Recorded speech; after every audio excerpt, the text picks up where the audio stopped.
Усім прывітанне, з вами Зміцер Лукашук, і мы як звычайна абмяркоўваем падзею Беларусі і за яе межамі. І у нас сёння у эфіры незвыклы, праўда, трошку час, але тым не менш вельмі прыемна бачыць і чуць наша аглядальніка, гісторыка са штотыднёвым аглядам падзеяў Александра Фрыдмана. Добрый день, спадар Александр. Добрый день, спадар Зміцер, вітаю. Ну что, спадар Александр, давайте, может быть, пачнем мы з вами с Франции. Что ж там усё ж таки адбываецца, что там с этими Макроном, наколькі яго і Ле Пен, наколькі Макрон потрапіў у непрыемную ситуацию, і ці мае гэта нейкае ўсё ж таки ускоснае, а можа і наўпроставае дачыненне і да Беларусі, у тым ліку ці да беларускай грамадзянскай супольнасці, там, скажем, за межамі краіны. То есть вот нейкім чынам датычыцца нас тое, што адбываецца сёння во Францыі. Ну і больш про тое, что там адбываецца, хочу пачуць ад вас.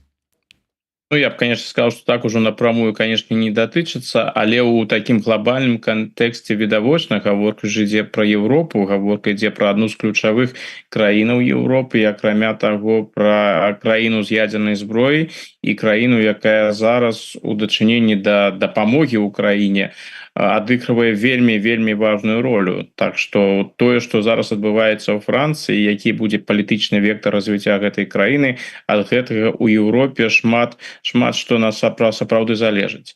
Што мы на дадзены момант маем? Адбыўся першы тур парламенцкіх выбараў у нацыянальную асамблею.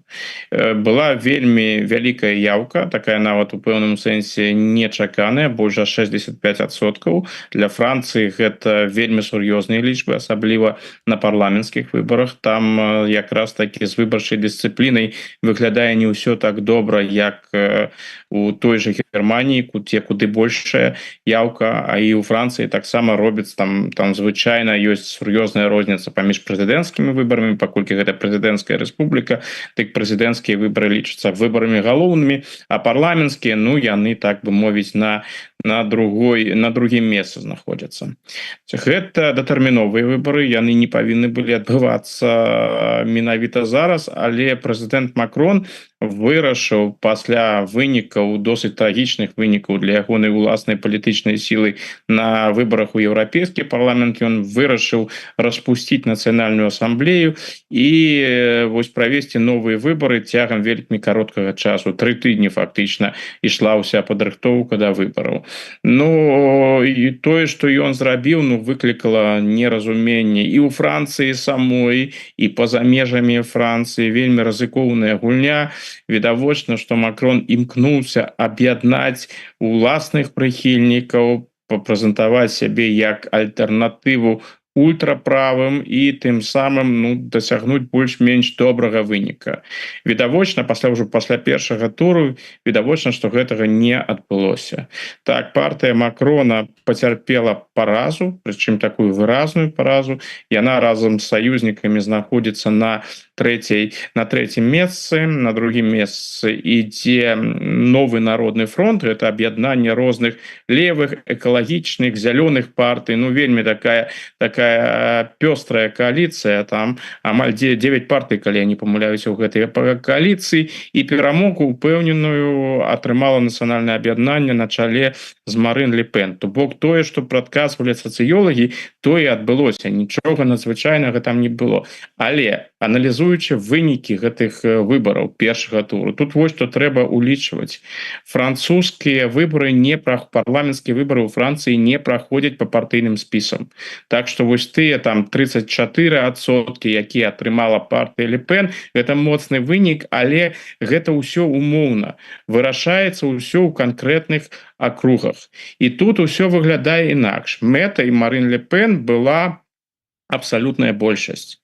Тыя расклады, якія мы зараз бачым, партыя Ле Пен абсалютную большасць не атрымлівае. У іх пасля другога туру выбараў, які адбудзецца 7 ліпеня, у іх можа быць, калі вельмі аптымістычна, 270 мандатаў, хутчэй за ўсё трошки менш, ну, паміж у калідоры паміж 240 і 270. Усяго ў нацыянальнай асамблеі 577 дэпутатаў. То бок, відавочна, яны гэтую большасць не атрымліваюць, і урад стварыць яны хутчэй за ўсё не могуць. Ну добра, яны могуць знайсці кааліцыйных партнёраў, але гэта невідавочна. Ім гэта будзе зрабіць досыць складана. Што тычыцца саюза левых сілаў новага народнага фронту, ну так яны упэўнена ідуць на другім месцы, у іх можа быць 180-200 мандатаў, але і стварыць уласны ўрад ім будзе вельмі цяжка, тым больш што сярод левых звычайна назіраецца наступнае пасля выбараў. Яны ідуць адзіным спісам, а пасля не адзіным спісам яны ідуць, яны узгадняюць пазіцыі, вызначаюць акругі, дзе якая партыя вылучаецца. Пасля гэтага адбываецца адразу развал, і яны не могуць дамовіцца. На трэцім месцы ідзе партыя Макрона і яе саюзнікі, яны, канешне, вельмі моцна прайгралі, у іх можа быць 60 альбо, ну, у лепшым выпадку 90 мандатаў. То бок нас чакае другі тур, левыя партыі і партыя Макрона зробяць усё, каб рух Марин Ле Пен, партыя Марин Ле Пен не атрымала абсалютную большасць, у іх ёсць добрыя для гэтага падставы. Асаблівасць французскай сістэмы заключаецца ў тым, што ў другі тур выходзяць усе кандыдаты, якія набралі больш чым 12,5% у першым туры.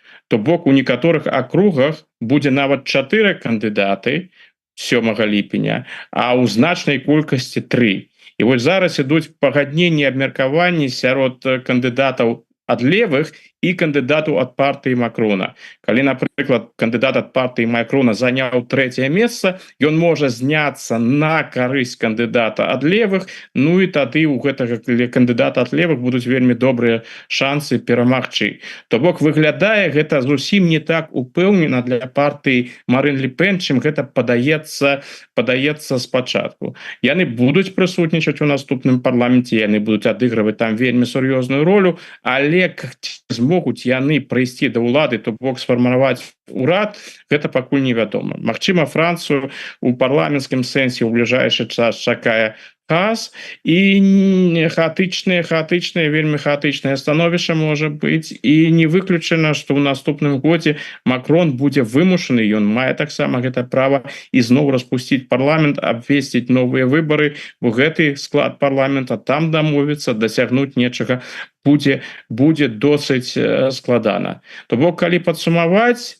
тое, на што разлічваў Макрон, правесці такія бліц-выбары і дасягнуць добрых пазіцыяў, у яго гэта відавочна не атрымалася. Сітуацыя праз гэтыя выбары, яна толькі пагоршыцца, ну і, канешне, узнікае пытанне ў гэтым сэнсе, як будзе паводзіць сябе далей Францыя у еўразвязе і як Францыя будзе падтрымліваць Украіну, паколькі сярод тых партыяў, якія ўдзельнічалі ў гэтых выбарах, у іх розныя падзеі, розныя настроі і розныя погляды. Калі мы, напрыклад, возьмем тых жа самых ультраправых з Марин Ле Пен, яны сёння не выступаюць супраць паставкі зброі Украіны. Наадварот, яны гэта падтрымліваюць. Але ў іх ёсць чырвоныя лініі, як яны падкрэсліваюць. Першая чырвоная лінія – гэта тое, што ва Ўкраіне не будзе французскіх вайскоўцаў.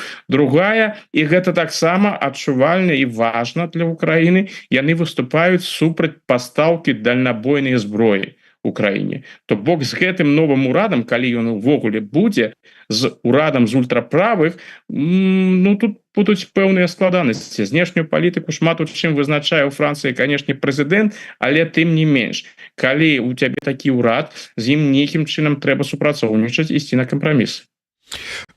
Ну, давайте, может быть, каб вот гэтую тэму выбараў закрыць. Я просто прачытаў меркаванне аднаго, ну, эксперта, скажем так, які напісаў, што вот по выніку гэтых выбараў, якія адбываюцца зараз во Францыі, свет становіцца на крок бліжэй да новай вялікай вайны.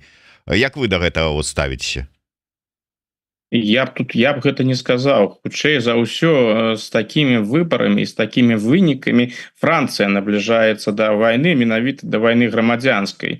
І тое, што мы ўжо бачылі учора, якую рэакцыю выклікала, гэта быў толькі першы тур. Пакуль няма ў Францыі ультраправага ўраду, пакуль няма ультраправага прэм'еру і пакуль няма нейкіх абмежавальных мераў у дачыненні, напрыклад, да мусульманскага насельніцтва альбо выхадцаў з іншых краінаў. Гэта ўсё у праграме нацыянальнага аб'яднання Марин Ле Пен, і скарачэнне міграцыі, і пэўныя праблематычныя, вельмі праблематычныя мерапрыемствы, якія яны хочуць правесці. Гэтую партыю абвінавачваюць у расізме. Там розныя ёсць рэчы, я не буду тут кранаць гэтыя акалічнасці, гэта ўжо ўсё ж таки спецыфіка французскай палітыкі, але мы бачылі, што бы адбывалася учора, якія ўжо былі пратэсты, якія там былі напады, а ўсё можа яшчэ толькі ў выніку ў бліжэйшыя тыдні у Францыі пагоршыцца. Так што я тут не бачу, што мы там праз гэтыя французскія выбары ідзем бліжэй да трэцяй сусветнай вайны, нешта такое. Мы ідзем да дэстабілізацыі вельмі важнай краіны еўразвяза. І сітуацыя, палітычная сітуацыя, у незалежнасці ад таго, ці з'явіцца ў Францыі ультраправы ўрад. Яны, гэтыя сённяшнія французскія ультраправыя, яны ў параўнанні з тым, якімі яны былі раней, яны досыць умераныя. Яны ўжо не патрабуюць так адкрыта выхаду Францыі з еўразвязу альбо выхаду Францыі з НАТО. Яны ўжо зусім не такія прарасійскія, як яны былі да 22-го году, калі Марин Ле Пен адкрыта захаплялася Владимиром Путиным, і для яе не было праблемай атрымліваць фінансаванне на прэзідэнцкія выбары з Расійскай Федэрацыі. Усяго гэтага няма. Яны выглядаюць куды больш умерана, і той жа кандыдат ад ультраправых Жордан Бардэла, ён увогуле досыць харызматычны палітык, які кажа: не, мы абсалютна нармальная правая кансерватыўная партыя. Мы зусім не ультраправыя, мы не неонацысты, мы не фашысты і гэтак далей. Но гэтая партыя не была ніколі яшчэ ва ўладзе. Ніхто ж не ведае, якую яны палітыку насамрэч паспрабуюць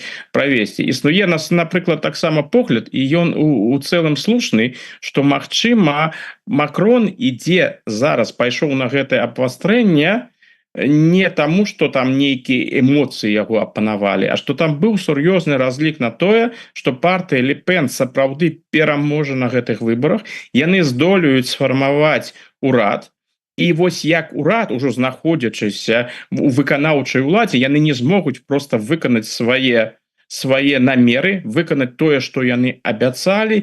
І гэты міт пра ультраправых, якія здольныя выратаваць Францыю, якія ніколі яшчэ не былі ва ўладзе, што гэты міт проста разбурыцца, і на наступных прэзідэнцкіх выбарах у 27-м годзе да гэтых выбараў Ле Пен падойдзе зусім не як фаварыт, а як чалавек, які паказаў, што ён можа шмат размаўляць, шмат казаць, але нічога не здольны сур'ёзнага зрабіць. Такой жа вопыт ужо быў, напрыклад, калі паглядзець на лёс аўстрыйскіх ультраправых, там выглядала ўсё так, яны знаходзіліся ва ўладзе, і кожны раз пасля таго, як яны прыходзілі да ўлады і не здолелі выканаць свае абяцанні, ніколі іх не выконвалі. Бо адна справа абяцаць, а другая справа гэта сапраўды рэалізаваць. Што ў гэтым выпадку можа быць, атрымалася бы прадухіліць прыход да ўлады Ле Пен у 27-м годзе. Хто яго ведае, ці быў у Макрона такі разлік, сённяшнія яго заявы, яны не сведчаць пра тое, што ён так далёка глядзеў будучыню. Давайте звернемся до іншай краіны, таксама, скажем так, с неадназначным іміджам. Венгрыя, прасцей кажучы, Угоршчына, якая становіцца старшынёй у Еўрасаюзе на паўгады. Чаго ад такого старшынства чакаць? Прынамсі, калі глядзець на гэта з пункту гледжання лукашэнкаўскай улады, гэта далёка не горшы варыянт, бо пад старшынствам Угоршчыны відавочна гэтая краіна не будзе адмыслова прасоўваць нейкія антылукашэнкаўскія мерапрыемствы ў санкцыйным накірунку. Калі б гэта, напрыклад, я не ведаю, была Польша, Літва, Латвія, то трэба было б чакаць адпаведнай дыскусіі пра новыя санкцыі, бо краіна, якая займае гэтую пасаду, 6 месяцаў, яна сапраўды ў пэўным сэнсе можа ўплываць на тыя тэмы, якія ў гэты момант з'яўляюцца галоўнымі ў Еўропе, якія абмяркоўваюцца. Але ўсе рашэнні яны ж прымаюцца ўсё роўна кансенсусам. Тут же не тое, што там можна нешта прадухіліць альбо не прадухіліць.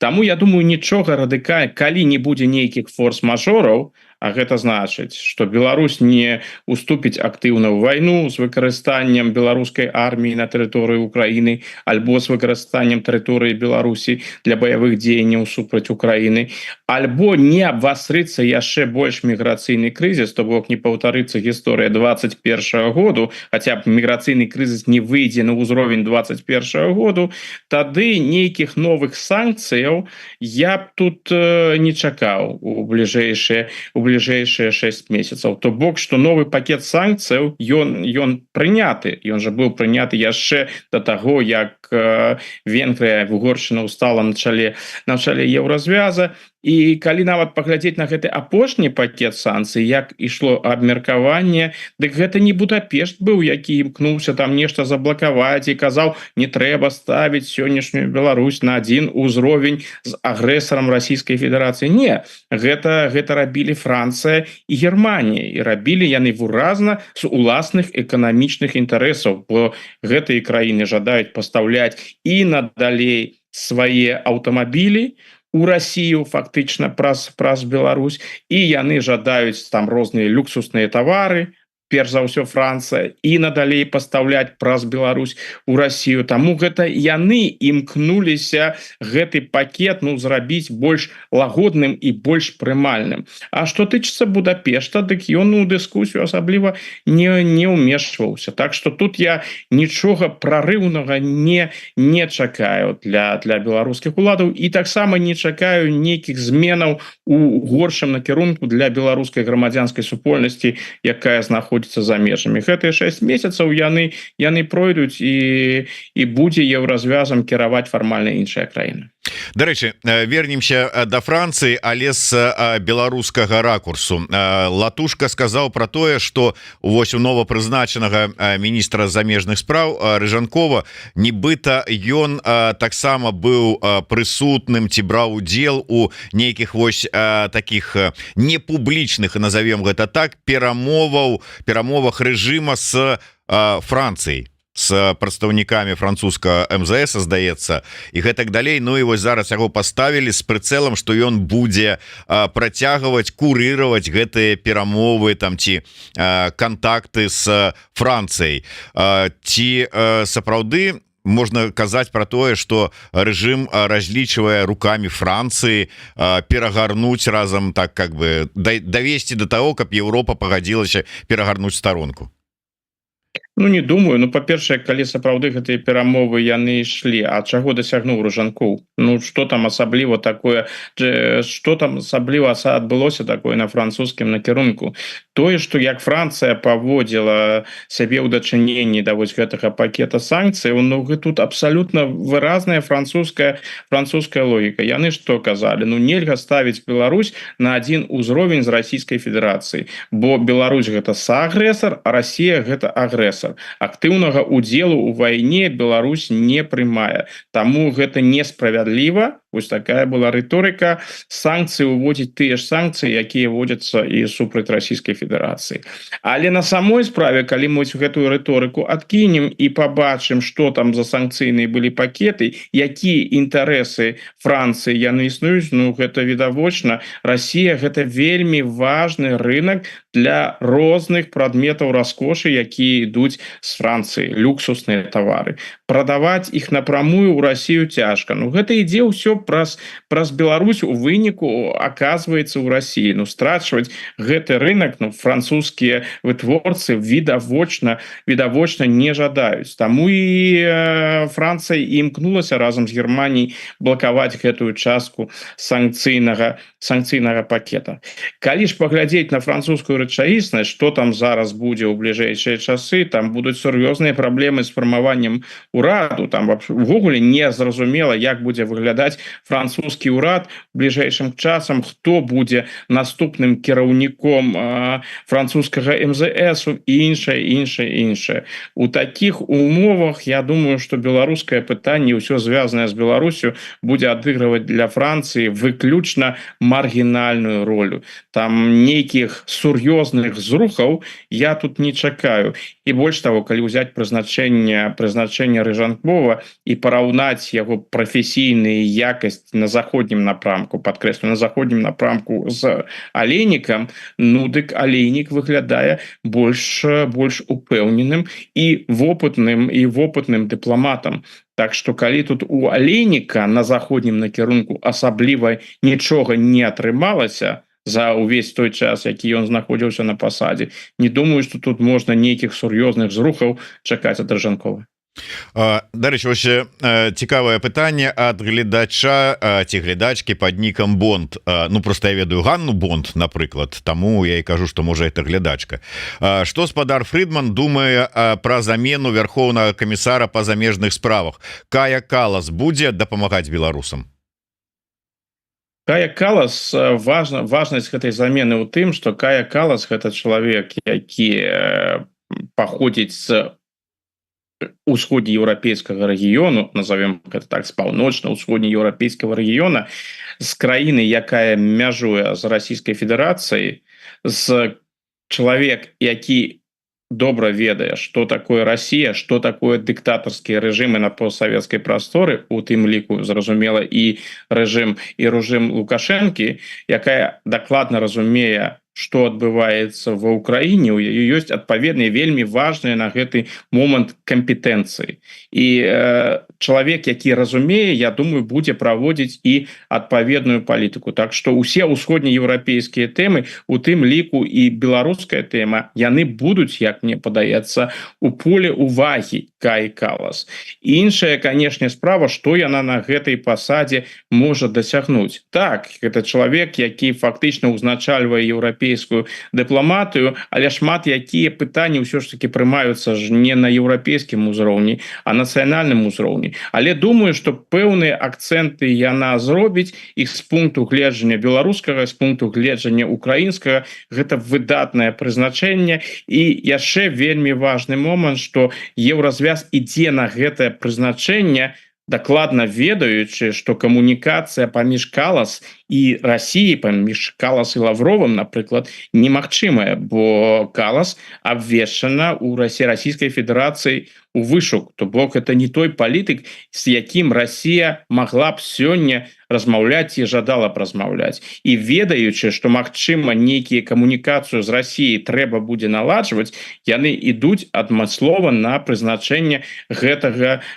чалавека. Гэта такі вельмі прынцыповы крок. Мушу сказаць, што такі прынцыповы крок я ў такой сітуацыі ад еўрапейскіх лідараў не чакаў. І мы бачым, што прызначэнне Калас, яно не было заблакавана нават тымі краінамі, які заўсёды падкрэсліваюць, што патрэбна камунікацыя з Масквой, нам патрэбны людзі, якіх Масква разумее, з якімі Масква гатовая размаўляць. Гэта і пазіцыя Будапешта, гэта і пазіцыя Браціславы, дарэчы. Ну, як мы бачым, тым не менш і Словакія, і Вугоршчына, яны пагадзіліся на кандыдатуру Каі Калас. Ну, цяпер паглядзім, як яна будзе працаваць на гэтай пасадзе, і можна пажадаць толькі поспехаў. Цяпер звернемся да вызвалення з лукашэнкаўскага палону грамадзянак Украіны. Прычым шэраг з іх былі прызнаныя палітвязнямі, і адзін з іх увогуле как бы ледзь не сусветна вядомы тэрарыст, які на аэрадроме Мачулішчы, ну, па версіі тых так званых сілавікоў і прапаганды, займаўся тым, што арганізаваў замах і тэракт у дачыненні да расійскага самалёта А-50.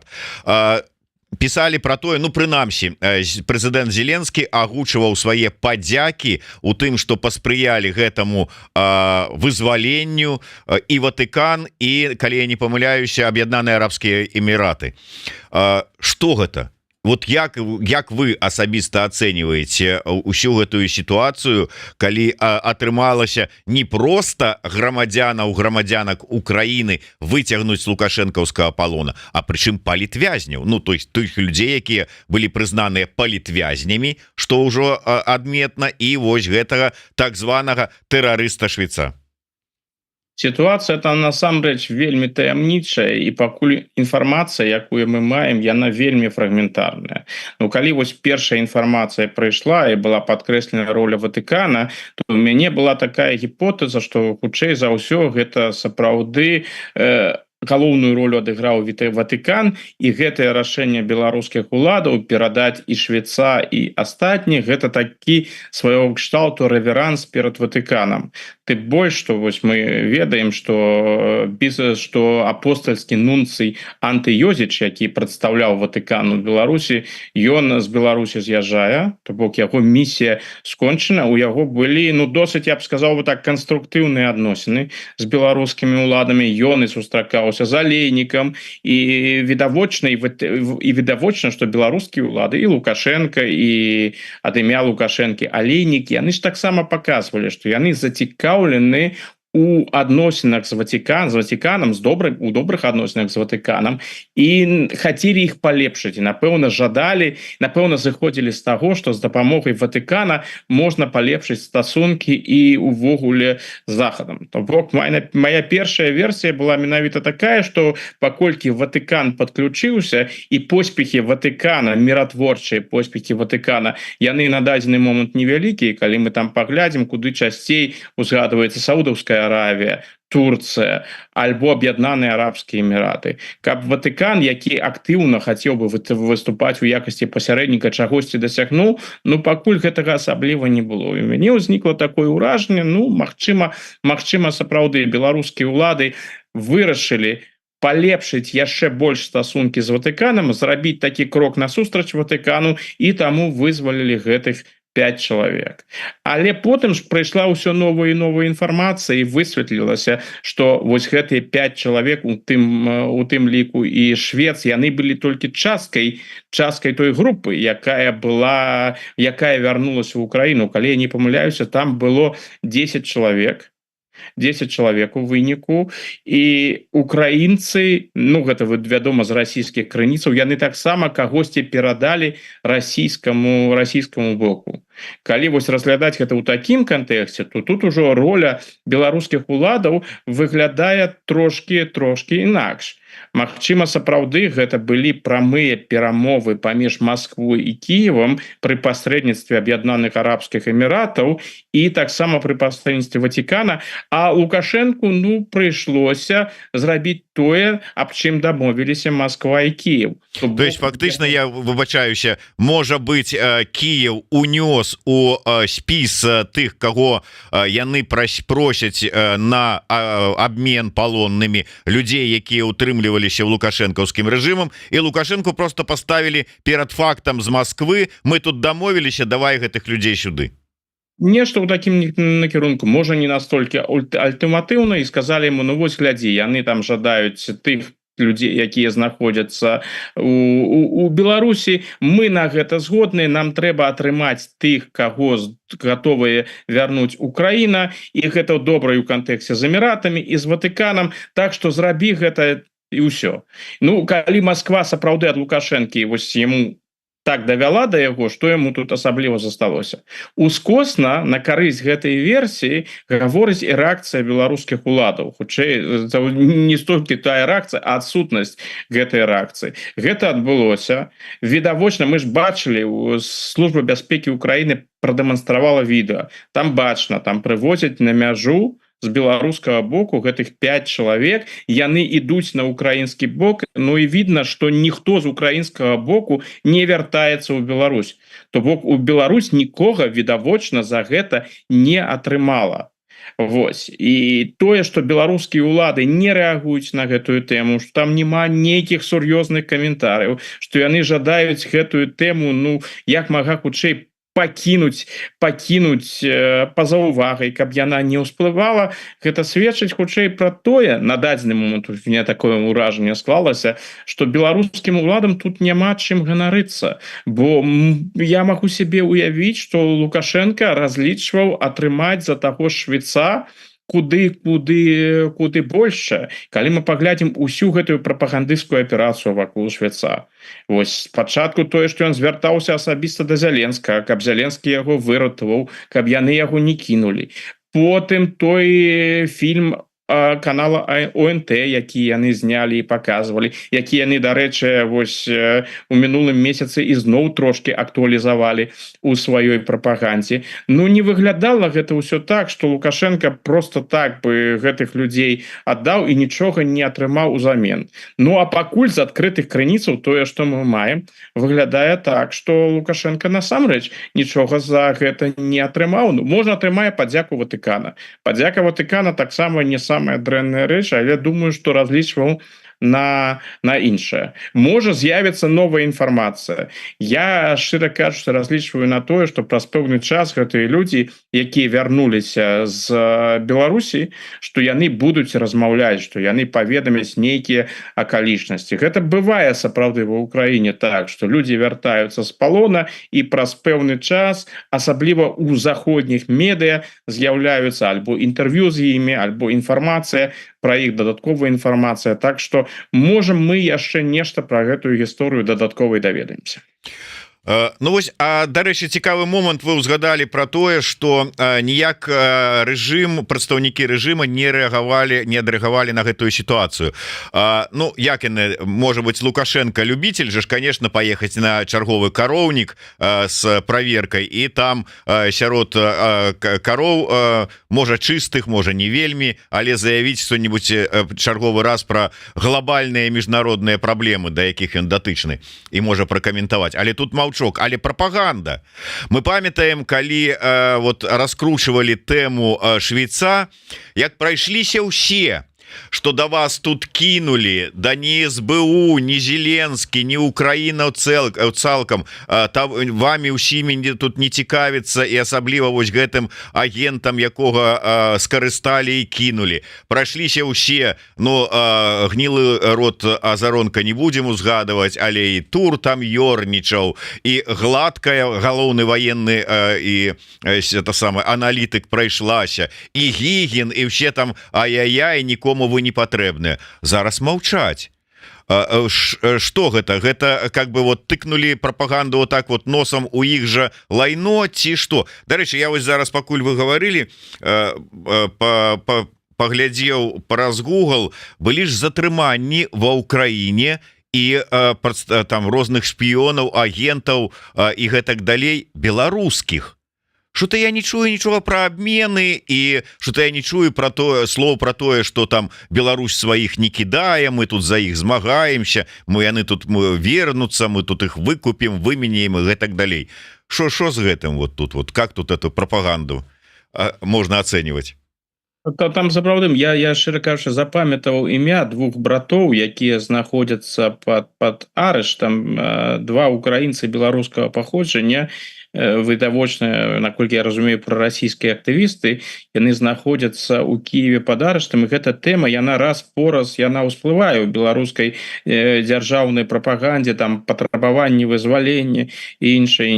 Ну, гэтыя патрабаванні, гэта такая тыповая савецкая гісторыя. Савецкі Саюз таксама, напрыклад, у 30-е гады ён патрабаваў вызвалення там тых жа славутых нямецкіх камуністаў з нацысцкіх застенкаў, напрыклад, таго ж лідара камуністычнай партыі Германіі Эрнста Тельмана. Ну, патрабавалі, але што зрабілі для таго, каб вызваліць? Нічога не зрабілі. Бо з прапагандысцкага пункту гледжання куды больш важна і утульна, калі вось такія людзі знаходзяцца там недзе ў застенках, калі там іх супраць іх нешта робяць, бо гэта можна выкарыстаць у прапагандысцкі. А калі там кагосьці вярнулі, ну вярнулі, а як ты ўжо асабліва прапагандысцкі, та та і выкарыстаеш. У гэтым выпадку мне падаецца выглядала ўсё такім чынам. Калі такія рэчы адбываюцца, я думаю, што ў беларускіх дзяржаўных прапагандыстаў ім нават не трэба тлумачыць, што можна сказаць, што няма. Яны, напэўна, ўжо самі, як тая сабака Паўлава, разумеюць, што вось якія рэакцыі трэба паказваць. Вось гэты раз вось нешта такое адбылося, нейкай афіцыйнай рэакцыі няма, трэба маўчаць. Вось яны маўчаць, яны робяць выгляд, што падзеі не адбылося. І сыходзіць з таго, што альбо пра гэтую падзею забудуцца, альбо ў пэўны момант будзе афіцыйная метадычка, і яны зразумеюць: ага, вось ацэнка менавіта такая, рэагуем такім чынам. Вось зараз у нас уже панядзелак. І відавочна, што нічога падобнага не было. Яны да сённяшняга моманту не атрымалі нейкія даручэнні пра тое, як трэба на гэта рэагаваць. Таму яны і маўчаць.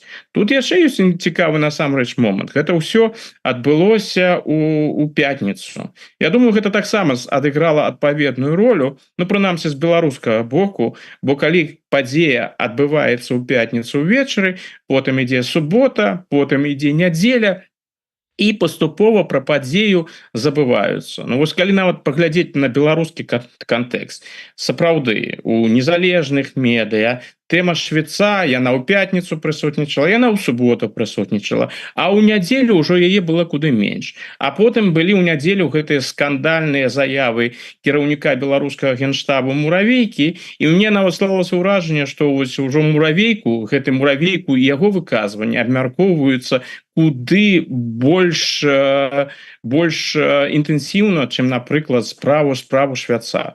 І мне падаецца, яно будзе гэтым разам так, што альбо ў пэўны момант выкажацца Лукашенко, і тады ім будзе зразумела, як на гэтую падзею рэагаваць, і тады гэта будзе тэмай прапаганды, а можа Лукашенко і не выкажацца, як гэта ўжо шмат разоў было па розным тэмам, таму яны згуляюць на час у надзеі, што праз пэўны момант гэтая тэма знікне, і каменціраваць гэтую тэму не будзе патрэбна. Дарэчы, пра Муравейку, ўсё ж таки, якая рэакцыя была на гэтыя словы як экспертаў, так палітыкаў, і сусветных СМІ, калі ўвогуле звярнулі на яе ўвагу? Учора асабліва не, я думаю, можа сёння яшчэ нешта і з'явіцца на гэты конт, но нічога новага, прынцыпова новага ў гэтай заяве няма. Заявіў чалавек, што ён там збіраецца пры пагрозе суверэнітэту і незалежнасці Беларусі выкарыстоўваць ядзерную зброю. Выглядае гэта ўсё досыць смешна, бо дзе генштаб Беларусі, а дзе ядзерная зброя? Усе сур'ёзныя эксперты і заходнія палітыкі, яны сыходзяць, як мне падаецца, з таго, што ядзернай зброі, якая знаходзіцца ў Беларусі, запраўляе расійскі бок і кантралюе расійскі бок. Бо тыя людзі, якія ў Беларусі там адказваюць за розныя пытанні, Лукашенко, Муравейка, Хрэнін і іншыя, я думаю, што сур'ёзныя эксперты не дапускаюць, што гэтыя людзі маюць нейкія адносіны, нейкае дачыненне да такіх сур'ёзных рашэнняў. Так што тыя заявы, якія яны робяць, заяву зрабіў, не першы раз зрабіў і не апошні. Тыя людзі, якія займаюцца гэтай тэмай, яны ведаюць, што гэта толькі словы, толькі прапаганда і не больш, чым прапаганда. Імкненне звярнуць на сябе ўвагу, паказаць: вось мы такія важныя. А вось з намі трэба абавязкова размаўляць, бо у нас жа зараз ёсць нават ядзерная зброя. І мы ж не такія, як там іншыя. Мы, калі што, дык мы гатовыя гэтую зброю таксама выкарыстаць. Новага ў гісторыі таксама няма. Тое ж самае, што зараз атрымаў Лукашенко, свой час на гэта разлічваў той жа Фідель Кастра падчас кубінскага крызісу, калі ён у 62 годзе падкрэсліваў: вось мы, кубінцы, мы за сусветную рэвалюцыю і ў прыватнасці за рэвалюцыю ў Кубе, мы гатовы пайсці на ўсё. Мы гатовы нават памерці, калі будзе патрэбна, бо тая ідэя, якая у нас ёсць, яна больш важная, чым жыццё. Тыя заявы, якія Кастра рабіў, гэта і так рэгістравалася. Вось такі спецыфічны чалавек. робіць такія безадказныя заявы. Ну зараз эстафету у Кастра перанялі ў Беларусі і таксама відавочна жадаюць рабіць і надалей гэтыя безадказныя заявы, гуляць тымі ядзернымі мускуламі, якіх у іх насамрэч няма і хутчэй за ўсё не будзе. Але вось гэтае напружанне, якое ствараецца з беларускага боку як прапагандыстамі, так і заявамі чыноўнікамі ад Міністэрства обороны про тое, што там нейкія вучэнні праводзяцца, там нейкія паланезы выязджаюць, таму што рыхтуюцца там нейкія напады. Там же ж уже, сейчас я вам покажу, должно было выйти, потому что уже нават мапы з'явіліся ў розных телеграм-каналах Зе-патрыётаў с 4 кірункамі, там Брест захопліваюць, Кобрын, здаецца, захопліваюць, Кобрынскі плацдарм, да яго Брэсцкі далучаецца. Вот гэта ўсё. Для чаго гэта робіцца? А яшчэ тут трэба дадаць, што ў гэтых усіх праектах галоўную ролю адыгрывае рускі добровольческий корпус, які таксама выкарыстоўваўся, які удзельнічаў у баявых дзеяннях на тэрыторыі Белгарадскай вобласці. Ну да, тут, дарэчы, вельмі смешная алюзія атрымліваецца. Вы, лукашэнкаўцы, пропустили расіян праз беларускую тэрыторыю напасці на Украіну, а мы пропустим расіян праз украінскую тэрыторыю напасці на Беларусь. Менавіта так. Ну насамрэч, калі гэта сыходзіла нейкім чынам хаця б з украінскага боку, то пужаць Лукашэнку можна было б інакш. Там увогуле не трэба там з нейкім РДК нешта рабіць. Каб сапсаваць настрой Лукашэнку, хапіла бы там, не ведаю, нейкія падраздзяленні, нейкую колькасць вайскоўцаў з палка Каліноўскага просто прывесці на беларуска-украінскую мяжу. І вось тады б насамрэч у Мінску у гэтых канспіролагаў тады б і пачалося. Но відавочна, што Украіна ў гэтым не зацікаўлена. Нейкае абвастрэнне дадатковае на беларуска-украінскай мяжы, альбо, як кажуць беларускія генералы, уцягванне Беларусі ў вайну па загаду НАТО, ну гэта іх фантазіі. Насамрэч, гэта відавочна, гэта не патрэбна Украіне, гэта не патрэбна НАТО, гэта патрэбна, каб такую пэўную скласці завесу і паказаць, што вось глядзіце, сітуацыя вельмі напружаная, але ў нас тут усё пад кантролем. І Лукашенко ён і гарант міру, а асабліва ў кантэксце Дня незалежнасці 3 ліпеня, там 30-х гадавіны знаходжання Лукашэнкі ва ўладзе. Гэта ўсё можна так выдатна прадэманстраваць і сказаць, вось сітуацыя няпростая, нават вельмі складаная, але вось Лукашенко, як ён заўсёды спраўляўся, як ён заўсёды выцягваў вас з найгоршых сітуацый, ну дык выцягне і зараз. Ну і, канешне, у пэўным сэнсе гэта мае і ваенны чыннік. Калі такая напружанасць на граніцы, на мяжы адбываецца, но украінскі бок, хочаш не хочаш, і яны вымушаны будуць больш пільна назіраць за становішчам на граніцы на мяжы, паміж Беларусю і Украінай, і можа нават накіраваць туды сапраўды некаторыя дадатковыя падраздзяленні. А цягнуць дадатковыя падраздзяленні з фронту у гэтым напрамку, ну гэта абсалютна адпавядае ваеннай логіцы Расійскай Федэрацыі сёння. Ну так, да. Ну, атрымліваецца, дарэчы, як вы лічыце, ўсё ж таки, давайте вернемся да іншых, можа быць, таких палітычных падзеяў.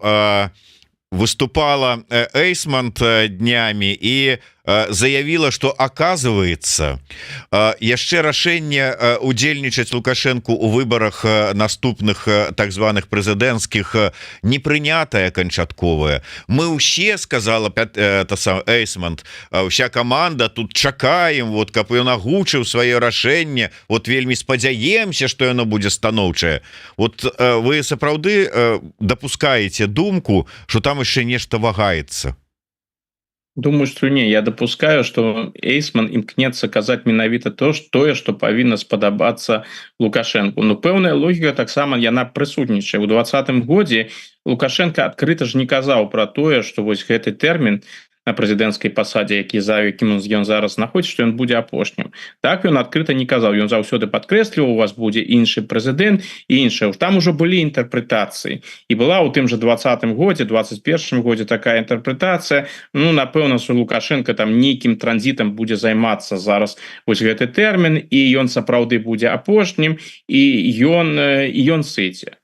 Вось, а тут мы бачым, што 25-й год усё бліжэй і бліжэй, а Лукашенко як быў, так і застаецца, і нікуды ён не збіраецца. Ды я нават калі б жадаў кудысьці сысці, ці дазволіла б яму Расія сысці ў сённяшняй сітуацыі, калі ён Расіі так у якасці адзінага саюзніка патрэбны.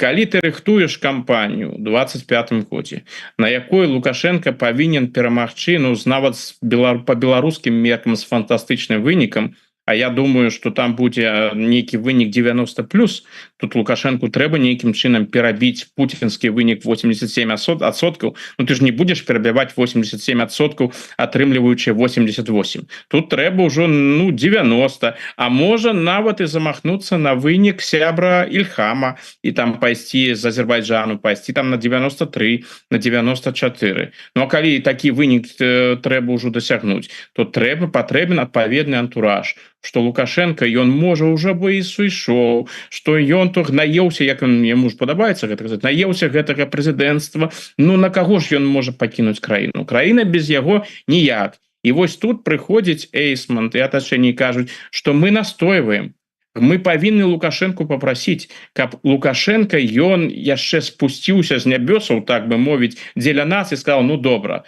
халопы, я з вами яшчэ трошки паважуся. Ну вось прыкладна так гэта і выглядае. І калі гэта ўсё будзе, гэты прапагандысцкі антураж пройдзе, у выніку мы атрымаем гэтыя выбары у двукоссі з лукашэнкаўскім вынікам, які будзе сенсацыйным, назовем гэта так, нават у беларускіх умовах. Ну і на завяршэнне, хоць тэма, як звычайна, да халеры, і можна было б яшчэ гаварыць і гаварыць, але напружаны сёння графік. Давайте звернемся да ЗША. Дэбаты Трампа і Байдена. І вельмі такая негатыўная ацэнка Байдена у якасці вось удзельніка дэбатаў, як ён там іх правёў, гэтак далей. Нават узнікла пытанне, што можа яму зняцца. Потым ён сказаў, што калі сям'я мне скажа здымацца, я здымуся, сям'я сказала не здымацца. Што далей? Вот якая ацэнка, якая рэакцыя на стан Байдена, на удзел у дэбатах, на перспектыву яго? Вот што пішуць? Ну, калі мы паглядзім на двух удзельнікаў гэтых дэбатаў, і на Трампа і на Байдена, то Трамп прадэманстраваў сябе так, як і чакалі. Тое, што Трамп, так бы мякка кажучы, не заўсёды кажа праўду і здольны на вельмі сумнеўныя заявы, ну гэта ж усё вядома, тут нічога надзвычайнага не было. А вось Байден, там же і да гэтага ішла гаворка пра стан яго здароўя, і фізічны стан, і ментальны стан яго здароўя, і ўсе гэтыя жарты, прабачце, анекдоты пра Байдена, яны ж вельмі распаўсюджаны ў Злучаных Штатах і за межамі Злучаных Штатаў. Ну, Байден паказаў сябе відавочна у дрэнным стане, вельмі дрэнным стане, і вельмі слаба ён правёў гэтыя дэбаты, ён выглядзеў неўпэўнена.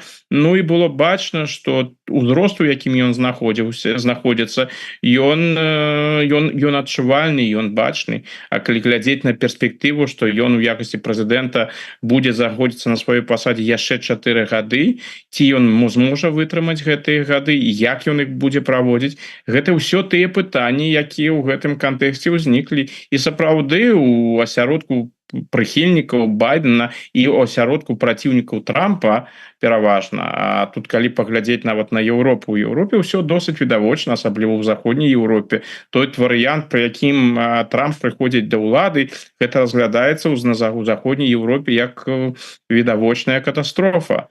Таму і мы бачым усё гэтае абмеркаванне і ў Злучаных Штатах, і ў Еўропе, што можа было б лепш, калі б Байден зняў сваю кандыдатуру, бо калі ён пойдзе, ён хутчэй за ўсё ўсё не зможа, не будзе выглядаць лепш, чым выглядаў на гэтых дэбатах, і гэта дае Трампу дадатковыя шансы. Ну пакуль не выглядае так, нягледзячы на ўвесь ціск і з боку прэсы, не выглядае так, что Байден зніме сваю кандыдатуру. З другого боку былі ж апытанні, якія паказваюць, што нават калі Байден будзе заменены на нейкую іншую кандыдатуру з дэмакратычнага асяроддзя, дык зусім невідавочна, што гэты чалавек зможа перамагчы Трампа. То бок у тых людзей, якія маглі б стаць альтэрнатывай Байдену, у барацьбе з Трампам у іх тыя ж самыя фактычна паказчыкі, як і ў самого Байдена.